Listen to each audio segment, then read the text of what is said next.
درود هموطنان عزیز. خب امیدوارم که دیگر درست شد کامیرای ما. طبق وعده که هفته گذشته برنامه قصه هجرت داشتیم و وعده کردیم که یک شنبه ساعت 5:30 به وقت آلمان برنامه خودمون رو یعنی شروع میکنیم و پیشکشی بینندگان میگردونیم. راستی گپ مهمانی برنامه رو نمیخوام الان اعلان کنم، چون پیشتر با همراهش تماس گرفتیم و اون کس اون بنده خدا الان سر کار هستند و وعده دادن که بعد از انجام روزی کاریشون حتما در ساعت 8 با وقت آلمان انشاءالله در خدمت ما و شما خواهد بود. و راستی گپ من از این فرصت استفاده بردم و خواستم که همراه شما عزیزان یک صحبت کوتاه داشته باشیم. این صحبت هم راستی خاص یگان موضوع نیست، شاید یگان مراجعت باشد، شاید به مثل یک مراجعت به همون کمیته امنیت ملی تاجیکستان و عموما در عموم به حکومتداران کشور که امروز دارند بالای مردم، یعنی یک سیاست های غلط رو پیش برده ایستادند و با این سیاست های غلطی پیش گرفتهشان باعث شده است که ملت، کشور و عموما مردم در مشکل گرفتار شوند. راستی گپ عزیزان، الان یک مراجعت کوتاه رو میخواهم به سمع شما عزیزان و عموما حکومتداران کشور برسانم. خب دیروز راستی گپ کارمندان کمیته امنیت ملی کشور همراه یک نفر نمیدونم با نام فیدایی مشهور است، اگر اشتباه نکنم فامیلیش آیت الله گیلیایف است. بله، آیت الله گیلیایف. دیروز همراه اون کارمندان امنیت ملی اون بنده خدا رو بیچاره رو پیش کرده به خانه ما به خانه ما رفتند. خب تا که مادرم رو یک ثبت ویدیویی کنند و مادرم مرا دعوت کند که برگردم. واقعا من حیران همین کمیته امنیت ملی، همین یعنی کارمندان امنیت، آخر نمیدونم از توسط چت ها، توسط نمیدونم SMS ها چندین بار بنده رو گفتید بیا، نرفتم. و شما یک چیز رو نمیفهمید که وقتی که من گپ شما رو نگرفتم و این بنده خدا رو به این قدر چاق بودنش یعنی فربه بودنش کجا گرفته بردید خانه ما؟ این چی معنی دارد؟ یعنی شما بد نباشید و این بنده خدا در نزد مردم، در نزد همان پدر و مادرهایی که امروز میبرید بالایشان فشار میبیارید و نمیدونم. حالا من میخواهم یک کمی شفافتر و آشکارتر برای هموطنان عزیز و نفرهایی که الان صدای من رو میشنوند و تماشا میکنند یک آشکار بگویم که اینها خودشان نه بلکه همین نفرها رو به مثل همین آیت الله گیلیایف رو استفاده میبرند.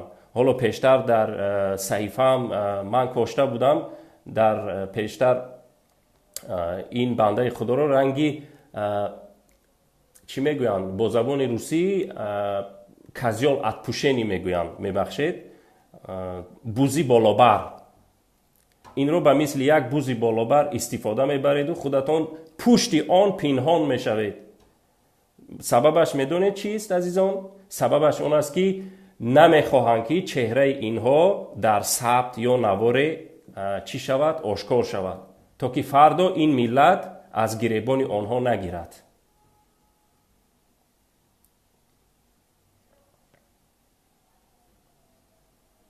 خیلی که من گفتم که من گپی شما رو نگرفتم، آخه این بنده خدا رو، این بیچاره رو کجا میبرید به طرف خانه ما که من فکر میکنید گپ این رو میگیرم؟ حالا نمیدونم که این بیچاره رو شما با کدام راه و با چی راه ها و چی شانتاژ های بردید، ولی از روی انصاف بردید. حالا با چی شانتاژ ها، با چی فشار ها، این خدا میدوند و همون بنده خدا آیت الله فامیلش گیلیایف فیدویی، ولی ماند حداقل همون بنده خدا به همون گفته های شما باوری کند که همه تنج است. ماند حداقل در نزد کودکانش، در نزد پدر و مادرش، در نزد پیوندانش حداقل 2-3 ماه دم بگیرد.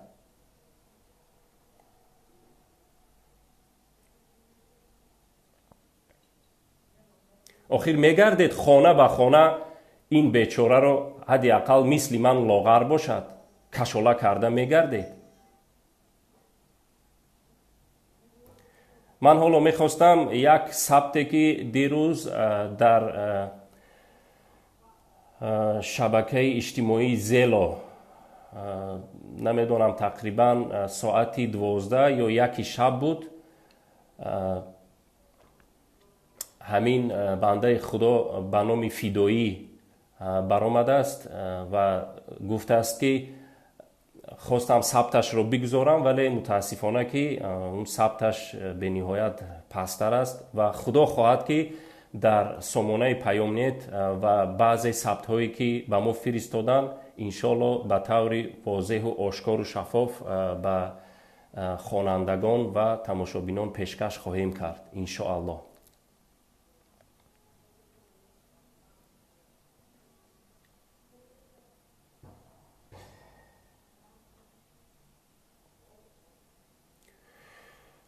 راستی در توجه هم در حیرت زده موندم. اون بنده خدا را با مجبور میکنن که خانه هر یک نفر مخالفین و جوانهایی که امروز از همین حکومتی نمیدونم خودکامه، از حکومتی که باعث شده است، از حکومتدارانی که باعث شده است مردم به این حالت افتادن و تمام ملت هجرت به کشورهای بیگانه کرده اند، با این بنده خدا را مجبور میکنند که ما را خائن بگویند.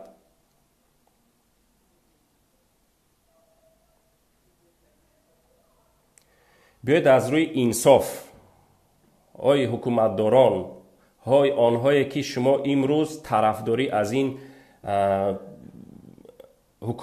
حکومتی خودکامه میکنید، از این طرفداری از این رژیم میکنید، بیاید از برای خدا از روی انصاف بگویید که ما در بیرون کشور برای شما چی خیانت کردیم، چی خائنی کردیم. شما بگویید، همین یک سوال جواب بر سوال ما جواب بگویید که در کدام کودکسی گوشه دنیا، در کدام کودکسی گوشه دنیا گفته شده است که تنقید یک حکومت خیانت است؟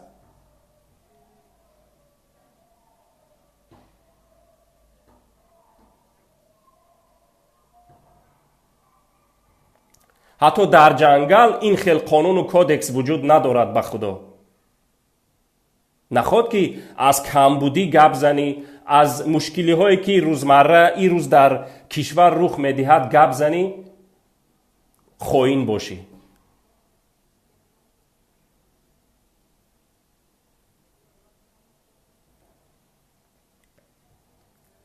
باز میگوید که آمده از جناب عذر پرسد، پیشوا میبخشد.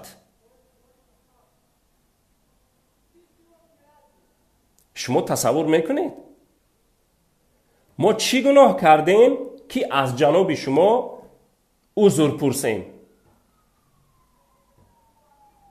بیاید منطقانه به همین سوالای من جواب، یک شهروند تاجیکستان به سوالهایم جواب دهید مردانوار. چی گناه کردیم که پیشوا باید ما رو ببخشد؟ میدونید باید جنابتان عذر پرسد از ملت، از ما. و هر وقتی که ملت بخشید، من امیدوارم که این ملت ما رحمدل است و میبخشد. هر وقتی که این ملت پیشوای خودخوانده شما را گناهایش را بخشید،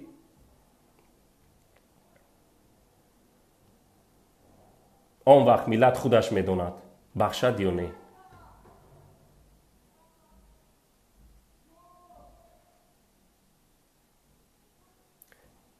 خیلی که گفتم، لیکن میدانم، به خدا میدانم که این ملت بیچاره ما رحمدل است، باز میبخشد شما رو، با این قدر خیانتاتون میبخشد.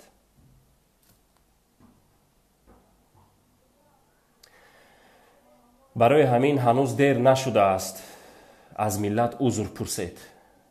اگر خواهید که مخالفین به شما باور کنند تا که به وطن برگردند، پیش این ملت بزانو زده عذر پرسید. میدونم که شما این کار را نمیکنید. میدونم که غرور شما، نفس شما اجازت نمیدهد که این کار را کرده باشید یا این کار را کرده توانید.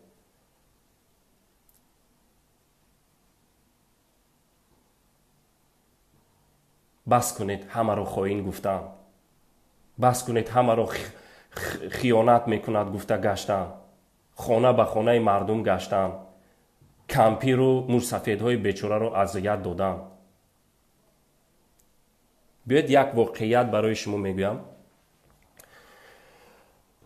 شما طعنه میزنید که ما خائنیم. بیاید یک اثبات میکنیم. همون خائن کسی نیست که پیشوای خودخوانده شما را تنقید میکند یا عیب شما و نمیدونم آن درباریانتان را آشکار در محضر عام در رسانه ها میگویند، خیانت هایتان رو، کمبودی هایتان رو. خائن کسی است که زمین کشور را میفروشد.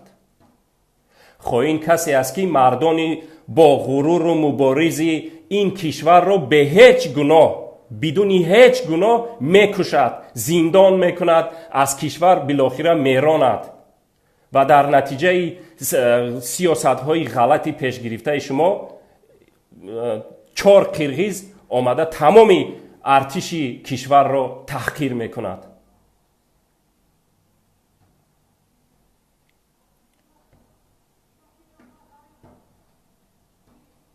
خائن کسی است که پول ملت را میدزدد و به آفشورها میگسلاند.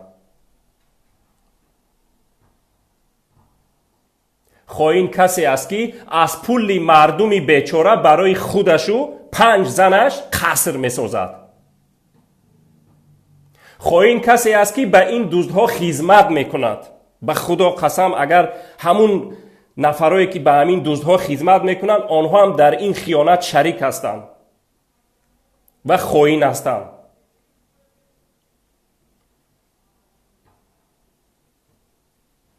یعنی هر کسی که دزدی اینها را، دزدیشان را آشکار کند، آنها چیست؟ خائن یا اینکه روانه زندان.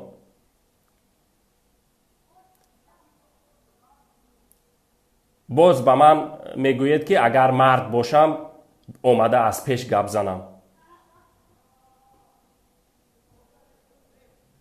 شما خودتان مرد هستید؟ آخر مرد با زن و کودک و کمپیر و موی سفید کار میگیرد؟ مرد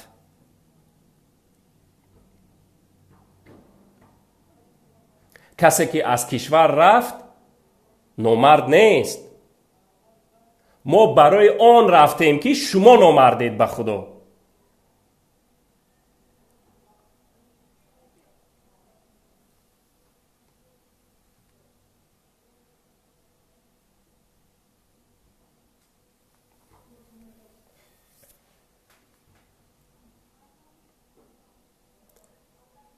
پدری مرا بدون هیچ جرم، بدون هیچ گناه زندانی کردید. دیگر نهضتی ها را هم نیز زندانی کردید. بزرگمهر یاروف، زید سعیدوف، حالا صدها هزارها شاید پشت زندان قرار دارم، بدون هیچ گناه زندانی کردید.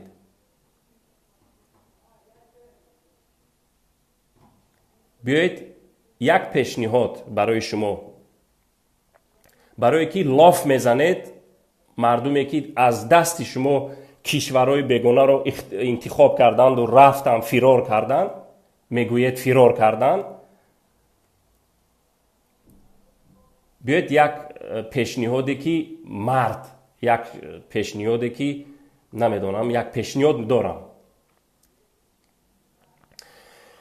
اگر شما مردید بهترین حقوق شناس هایتان رو، حالا ما انتخاب نمی کنیم، شما انتخاب کنید، بهترین حقوق شناس هایتان رو انتخاب کنید، با یک نهضتی که در زندان است، با یک نهضتی که امروز زندانش کردید بحث کند و یک گناه نهضتی رو ثابت کند، یک گناهش رو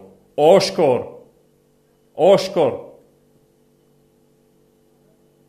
در دادگاه بین المللی حالا نمیگوییم چون شما جرأتش رو ندارید، چون شما در همین مرافعایی که سودی که شما پسی درهای بسته گذراندید و هستن اون ثبت ها داریم، گوش کردیم و خدا خواهد به سمع هموطنان میرسانیم.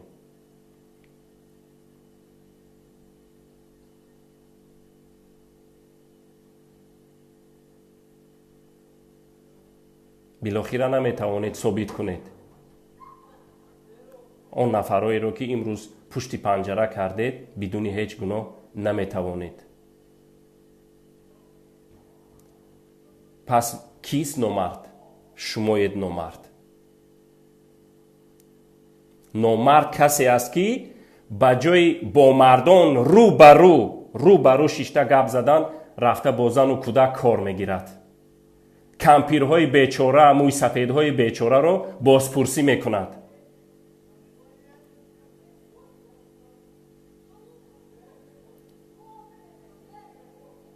آخر مادری بیچاره من چی گناه دارد؟ همین شما مسلمان اگر باشید، اونه که قسم میخورید و نمیدونم میگوید مسلمان هستم، چی گناه دارد؟ چی گناه دارد که رفته اذیت میدهید؟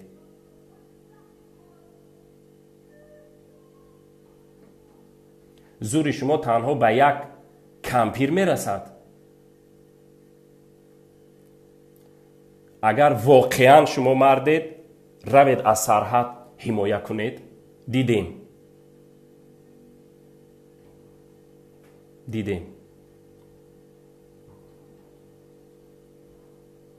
روید از سرحد حمایه کنید و نگذارید که هر سگ و گربه امروز به تاجیکستان وارد شده شهروند تاجیک، شهروندای کشور خودتان را تحقیر کند. انا این است مردی، انا این است شجاعت، انا این را میگویند دلیری. ولی شما از این صفت‌ها یگان تاش را ندارید. این خطاب من به همانایی که امروز مردمش را آزار میدهد.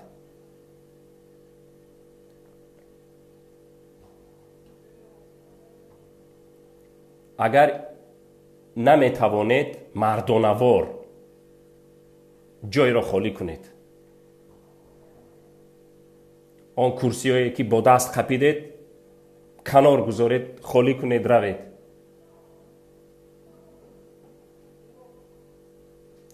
هنوز این کشور ما مردانی با غرور رو هنوز زیاد داریم. در دو روز این مشکلات مردم خدا خواهد حل میکنم. حتی در 2 روز مسئله سرحد رو هم حل میکنم. ولی متاسفانه حالا بیایید ثابت میکنیم کی نامرد است. یک بار دیگر من یک شهروندی جمهوری تاجیکستان و شما در رعیت هستید و رأس این دولت و کشور و زمام این کشور در دست شماست. با قولی قدرت در دست شماست. یک پیشنهاد میکنم، حالا نمیدونم پیشنهاد میشود دیگر. من رسما شما رو به میدان دعوت میکنم، مردانوار.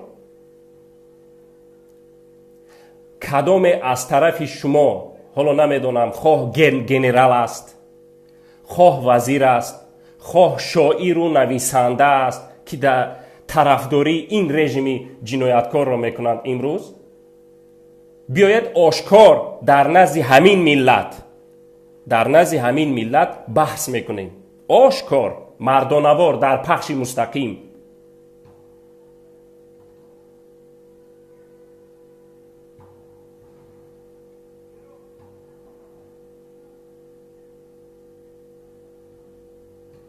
و اثبات میکنیم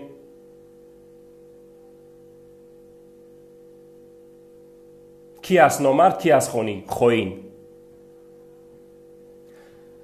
اگر شما اثبات کردید که من خائنم، به خدا سوگند میخورم خودم رو تسلیمتان میکنم و از این مبارزه دست میکشم و راضیم که حکم قتل دهید، چون که جزای خائن حکم قتل است. جزای خائن حکم قتل است. ولی اگر من ثابت کردم که شما خائنید، شما یگان کار نکنید، چون شما یگان کار نکنید نمیتوانید کاری کرده، تنها استعفا دهید. میدونم که این کلمه استعفا گویا جان شما رو گرفتن است. این ملت الکی درک کرده است. فقط یک بار مرد شوید و به میدان بروید، به همین میدان.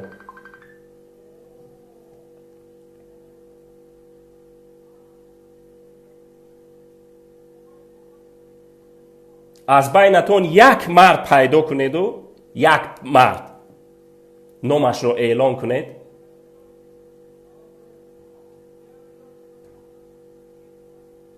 با من، با دیگر برادران، با دیگر نفرانی که امروز روی صحنه هستند و از خیانت‌های شما، از کمبودی‌های شما انتقاد میکنن، در پخش مستقیم رو بروی ملت بحث میکنیم یا که بحث کند. طبق قانون اگر لازم باشد، طبق قانون شریعت، طبق سرقانون، طبق کودکسی مردی، طبق فرهنگ ملی، به خدا ثابت میکنم که از پیشوایتون سر کرده، از پیشوای خائنتون سر کرده، تا همه آنهایی که امروز طرفداری از اون میکنید خائنید.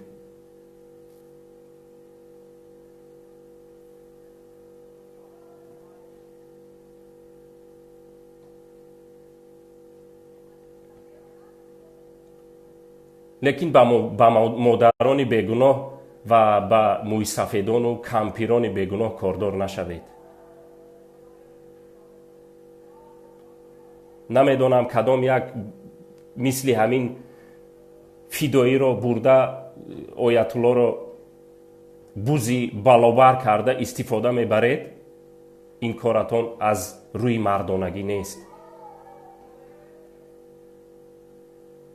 از اونه که این کار را میکنید آشکار به مثل دیگر نماینده‌های کشور که هر روز با ملتش، با مردمش در نمیدونم در جمعیت، در جاهای جمعیتی با مردمش میشینند، صحبت میکنند، از مشکلی هایش گوش میدهند.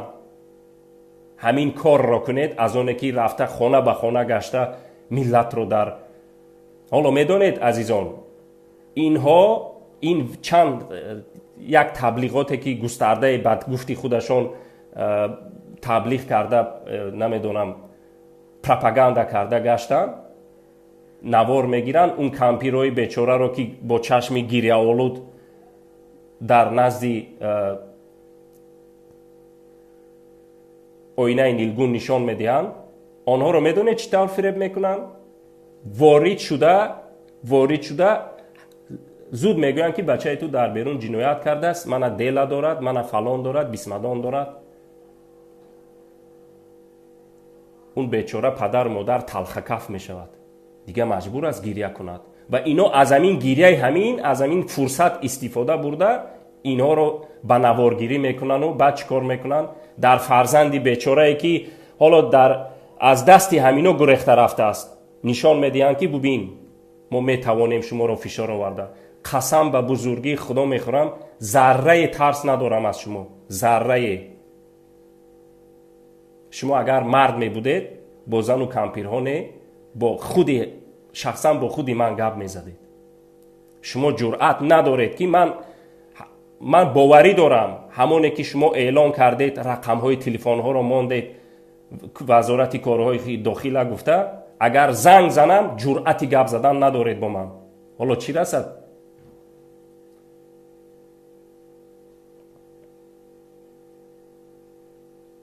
меравед падару модарони мухолифонро азият медиҳед. ин аз рӯи мусалмонӣ, аз рӯи мардӣ, аз рӯи намедонам ватандӯститон нест.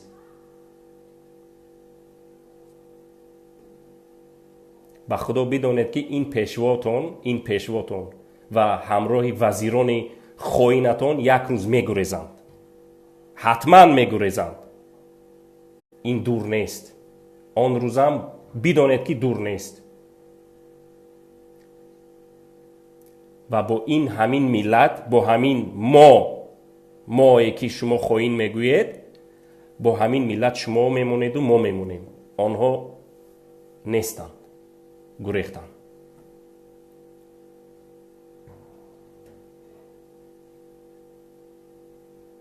агар онҳо намонанд, фикр кунанд ки зану фарзандошон мемонанд дар кишвар. ва он хоине ки хонаи мо рафт, моро хоин гуфт, инро дониста гирад ки рӯзе бо модари ман ҳамон хоине ки дирӯз модари маро азият кард, бо ҳамон модарам во мехӯрад.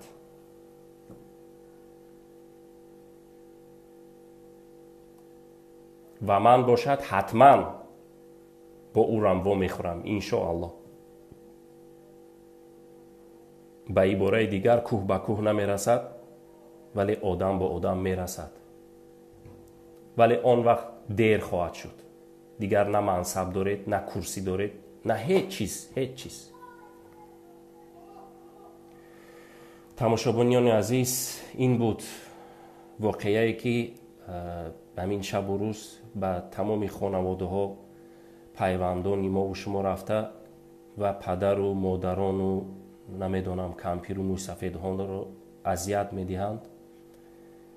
ин буд як муроҷиат ва як паёме намедонам ҳоли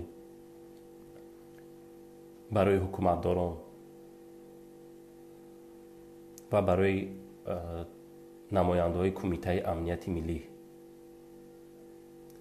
шуморо азизон бо худо меспораму ва шумо ҳам дуогӯй бошед. худо хоҳад соати 20 расо бо вақти олмон дар хидмати шумо дар ҳамин саҳифа ва гурӯҳи паёми мардум дар хидмататон хоҳем буд. салому дуруди мо бар ҳама ҳамватанони азиз бори дигар. ассалому алайкум ва раҳматуллоҳ.